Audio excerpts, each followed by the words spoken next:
ऐसी एक कथा कही जाती है रमुज में कि एक बार भीम ने अपनी माँ कुंती से कहा कि माँ, इस दुनिया में मेरा जैसा कोई शक्तिशाली नहीं है। तो कुंती माता ने कहा कि बेटा अभिमान नहीं करना चाहिए, इस दुनिया में कोई न कोई तो शक्तिशाली होता ही है। भीम ने कहा कि नहीं, यदि कोई है तो मुझे बताओ। कुंती ने कहा कि मैं कहाँ से बताऊँ, किंतु कोई न कोई होता ही है इस दुनिया में। भीम ने कहा कि नहीं तो वो तो बताओ। माँ ने कहा कि मैं जानती नहीं हूँ, तुम जाओ ढूंढ कर आओ। तो भीम निकले, अपने से कोई शक्तिशाली है या नहीं, मुझसे कोई बड़ा शक्तिशाली है या नहीं। तो भीम जा रहे थे तो रास्ते में एक बहुत मोटा आदमी सोया हुआ था। शरीर उसका बहुत मोटा था, तगड़ा, और लंबा भी इतना था। पूरे रास्ते को रोक कर वो सोया हुआ था। तो भीम ने जाकर कहा कि मुझे रास्ता दे दीजिए।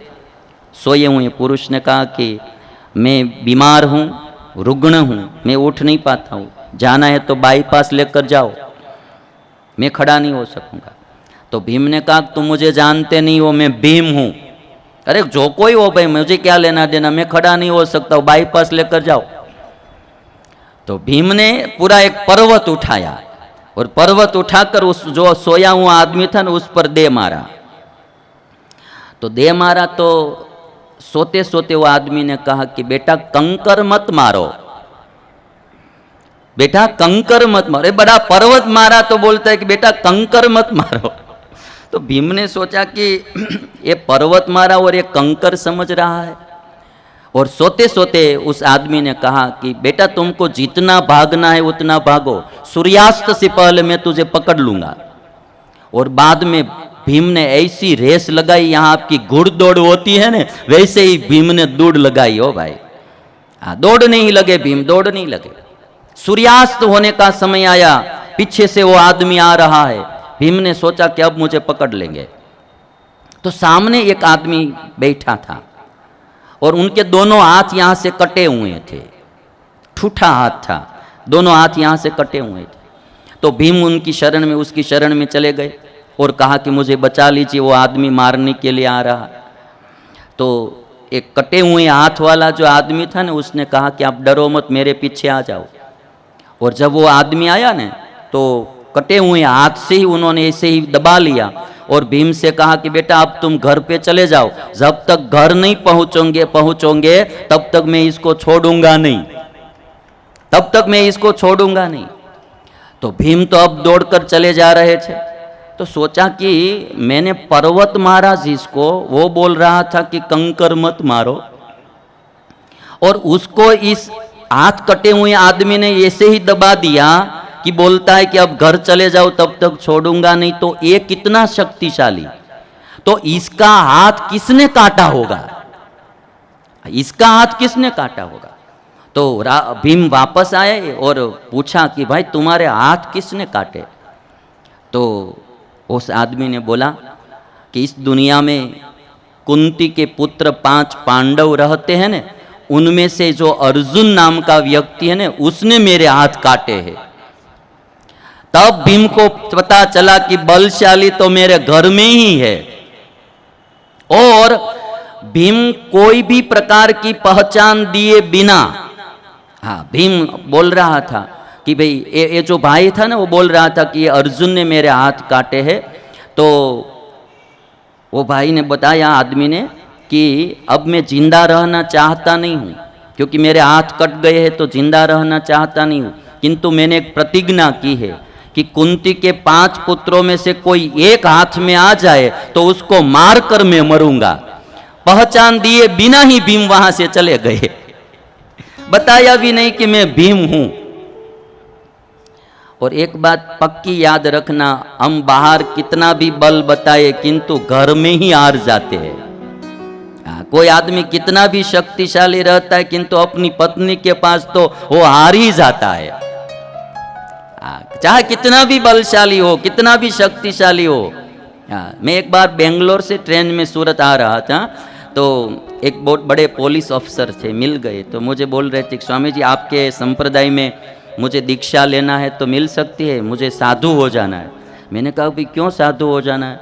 तो पुलिस अफसर बोलते थे कि जब मैं ड्यूटी पर जाता हूं तो मेरे नीचे वाले सब आदमी मुझे सलाम करते हैं, किंतु जब घर जाता हूं तो बीबी के आगे मुझे सलाम भरनी पड़ती है।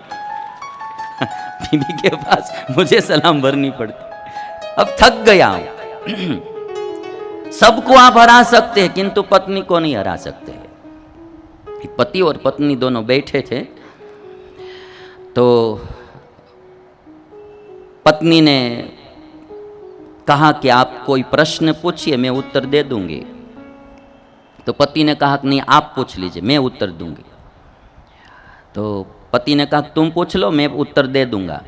तो पत्नी ने प्रश्न पूछा कि एक हाथी था और 10 केले थे, तो हाथी 9 केले खा गया, 1 केला नहीं खाया, उसका कारण क्या होगा? जवाब दीजिए। 10 केले थे, उसमें उनमें से 9 खा गया हाथी, 1 नहीं खाया। तो पति ने बहुत सोचा किंतु कोई उत्तर समझ में नहीं आया कि भाई 1 क्यों नहीं खाया, 9 खा गया हाथी। और ये तो हाथी, कोई छोटा बच्चा होता तो भी समझते कि भाई पेट भर गया होगा, ये तो हाथी। तो पति ने बोला कि मैं तो उत्तर नहीं दे पाऊंगा, तुम ही दे दो। तो पत्नी ने कहा कि वो 1 केला जो बचा ने वो प्लास्टिक का केला था। वो प्लास्टिक का था। पति ने कहा ठीक है, चलो अब दूसरा प्रश्न पूछ लीजिए, मैं वो अब उत्तर दे दूंगा।